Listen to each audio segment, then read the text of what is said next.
Parappana ಅಗ್ರಹಾರದಲ್ಲಿ D ಗ್ಯಾಂಗ್ಗೆ ನರಕ ದರ್ಶನ ಆಗ್ತಾ ಇದೆ. ಕಾರಾಗೃಹ ಜೀವನಕ್ಕೆ ಕಂಗಾಲಾಗಿದ್ದಾರೆ ಆರೋಪಿ ದರ್ಶನ್. ಹೇಗಾದ್ರೂ ಹೊರ ಬರಬೇಕು ಅಂತ ಒಳಗೊಳಗೆ ಸಿದ್ಧತೆಯನ್ನ ಮಾಡ್ತಾ ಇದ್ದಾರೆ. ಸೆಕೆಂಡ್ ಇನ್ನಿಂಗ್ಸ್ ನಲ್ಲಿ ದಚ್ಚು ಸಾಕಷ್ಟು ಪ್ಲಾನ್ ಅನ್ನ ಮಾಡ್ಕೊಂಡಿದ್ದಾರೆ. ಇನ್ನು ಜಾಮೀನನ್ನ ಪಡೆಯಲು ಆರೋಪಿ ದರ್ಶನ್ ಕಸರತ್ತನ್ನ ಮಾಡ್ತಾ ಇದ್ದಾರೆ.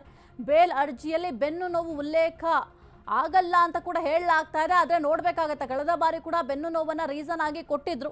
ಇದರ ಜೊತೆಗೆ ತಾಯಿಯ ಅನಾರೋಗ್ಯವನ್ನು ಕೂಡ ಪ್ರಸ್ತಾಪ ಮಾಡಲು ಪ್ಲಾನ್ ಅನ್ನ ಮಾಡಿಕೊಂಡಿದ್ದಾರೆ. ಜ್ಯೋತಿಷ್ಯ ಒಳ್ಳೆ ಸಮಯ ನೋಡಿ ಅರ್ಜಿಯನ್ನ ಸಲ್ಲಿಕೆ ಕೂಡ ಮಾಡುವ ಸಾಧ್ಯತೆ ಇದೆ. ಇನ್ನು ಸೆಷನ್ ಕೋರ್ಟ್ಗೆ ಅರ್ಜಿ ಸಲ್ಲಿಸಲು ದರ್ಶನ್ ಈಗ ಆಲ್ರೆಡಿ ಚಿಂತನೆಯನ್ನ ಮಾಡಿದ್ದಾರೆ. ತಮ್ಮ ಅಡ್ವೊಕೇಟ್ ಜೊತೆ ಕೂಡ ಚರ್ಚೆಯನ್ನ ಮಾಡಿದ್ದಾರೆ.